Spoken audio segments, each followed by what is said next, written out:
Hi அனைவருக்கும் வணக்கம். இந்த வீடியோ பதிவில் ஒரு இன்ட்ரெஸ்டிங்கான முக்கியமான இன்ஃபர்மேஷன் தான் உங்ககிட்ட பேச வந்திருக்கேன். இன்றைய காலகட்டத்தில் நிறைய இளைஞர்கள், நிறைய middle class and lower middle class மக்கள் வந்து இஎம்ஐ ஆப்ஷன் முறையில் நிறைய பொருட்களை வந்து அவங்க பர்சனல் யூஸ்க்காக வாங்கிட்டு இருக்காங்க. மொபைல் ஃபோன்லேருந்து கார், பைக்கு, ஏசி, இல்லை வந்து வீடே வந்து நிறைய லோன் போட்டு தான் வந்து இஎம்ஐ ஆப்ஷனில் தான் வந்து கிட்டுறாங்க. ஸோ இது வந்து எவ்வளோ மிகப்பெரிய ட்ராப் அப்படிங்கிறத அவங்க புரிஞ்சுக்கிறதுல இது ஒரு பேஷனாகவே மாறிட்டு போய்கிட்டு இருக்கு. ஸோ இது எங்கே போய் முடிய போகுதுங்கிறதும் யாருக்கும் தெரியல. உங்களோட ருத்ரன் பிரேம் உங்களோட பேஷன் அண்ட் பர்பஸை ஐடென்டிஃபை பண்ண நான் உதவி பண்ணுறேன். அது மட்டும் இல்லாமல் பேசிக் ஃபினான்ஷியல் நாலேஜ் அண்ட் இன்வெஸ்ட்மெண்ட் சம்மந்தமான விஷயங்களையும் நான் உங்ககிட்ட பகிர்ந்துக்கிறேன். வாங்க வீடியோக்குள்ளே போகலாம்.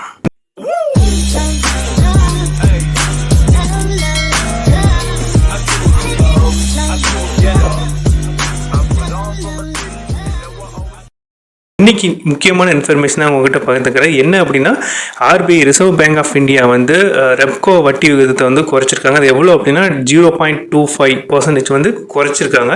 ஸோ இதனால் என்ன பெனிஃபிட் அப்படின்னா, முக்கியமாக மிடில் அண்ட் லோயர் மிடில் கிளாஸில் இருக்கக்கூடிய மக்கள் வந்து நிறைய இஎம்ஐ ஆப்ஷனில் வந்து நிறைய பொருட்கள் வாங்கியிருப்பீங்க. ஸோ உங்களோட வட்டி விகிதம் ஓரளவு 0.25% வந்து கம்மியாகும். அது குறிப்பாக யாருக்கு இது பயனுள்ளதாக இருக்கும் அப்படின்னா, லாங் டர்மாக இப்போ வந்து ஹவுசிங் லோன் போட்டிருப்பீங்க. ஸோ வாழ்நாள் ஃபுல்லாக வந்து இஎம்ஐலே உங்கள் லைஃப்பை வந்து அப்படியே ரன் பண்ணிக்கிட்டு இருப்பீங்க. ஸோ நீங்கள் என்னென்ன ஏர்ன் பண்ணுறீங்க எல்லாமே வந்து முக்கால்வாசி பணம் வந்து இஎம்ஐ ஆப்ஷனுக்கே போகும். அதுவும் குறிப்பாக ஹவுசிங் லோன் போட்டு கட்டுறவங்க. ஸோ இந்த மாதிரி ஹவுசிங் லோன் வாங்கினவங்களுக்கு வந்து இது வந்து மிகப்பெரிய ஒரு ஆப்ஷனாக இருக்கும். ஸோ உங்களோட வட்டி சுமை வந்து ஓரளவு கணிசமான முறையில் வந்து கம்மியாகிறதுக்கு வாய்ப்புகள் இருக்குது. ஸோ இந்த இன்ஃபர்மேஷன் தான் உங்ககிட்ட சொல்ல வருமுன்னா, ஸோ இப்போது ரெப்கோ வந்து 0.25% வந்து வட்டி விகிதத்தை குறைச்சிருக்காங்க.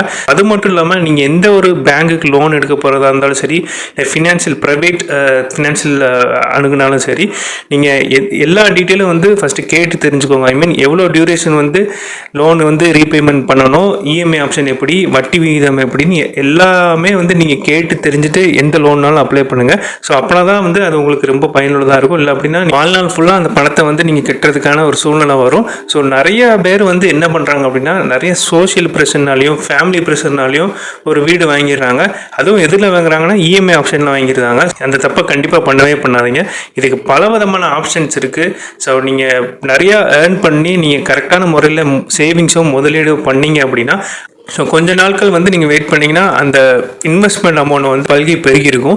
அந்த அமௌண்ட்டை வச்சு நீங்கள் வந்து ஒரு வீடோ இல்லை உங்களுக்கு பிடிச்சமான விஷயமோ நீங்கள் செய்தீங்கன்னா எந்த விதமான ட்ராப்லையும் மாட்ட மாட்டீங்க. கிட்ட பர்சனலாக நான் என்ன சொல்லுவேன் அப்படின்னா, மேக்ஸிமம் வந்து இஎம்ஐ ஆப்ஷனோ கிரெடிட் கார்டோ இல்லை லோனோ அது பக்கம் எதுவுமே போகாதீங்க. ஸோ நீங்கள் எவ்வளோ சேஃபாக இருக்கீங்களோ உங்களோட ஃபேமிலியும் சேஃபாக இருக்கும், உங்களை சுற்றி இருக்கவங்களும் சேஃபாக இருப்பாங்க. நான் ஃபைனலாக என்ன சொல்லுவேன் அப்படின்னா, please concentrate on the savings and investment, because investment gives you huge return long period of time. So எவ்வளோ கால அளவு நீங்கள் வந்து இன்வெஸ்ட்மெண்ட்டை வந்து கன்சிஸ்டன்சியாக நீங்கள் பண்ணிக்கிட்டு இருக்கீங்களோ அந்த அளவுக்கு உங்களுக்கு ஹை அமௌண்ட் ஆஃப் ரிட்டர்ன்ஸ் வரும். அந்த ரிட்டர்ன்ஸை வச்சு நீங்கள் வந்து வீடு வாங்குறதோ கார் வாங்குறதோ இல்லை எந்த விதமான லயபிலிட்டிஸ்க்கு வந்து நீங்கள் இன்வெஸ்ட்மெண்ட் பண்ணுறதோ பண்ணிக்கலாம். லோன்ஸோ இல்லை இஎம்ஐஸோ இல்லை கிரெடிட் கார்ட்ஸோ மேக்ஸிமம் யூஸ் பண்ணுறதை அவாய்ட் பண்ணுங்கள். இந்த வீடியோ பதிவு உங்களுக்கு பயனுள்ளதாக இருந்திருக்கும் நம்புறேன். மீண்டும் அடுத்த வீடியோ சந்திப்போம். பாய்.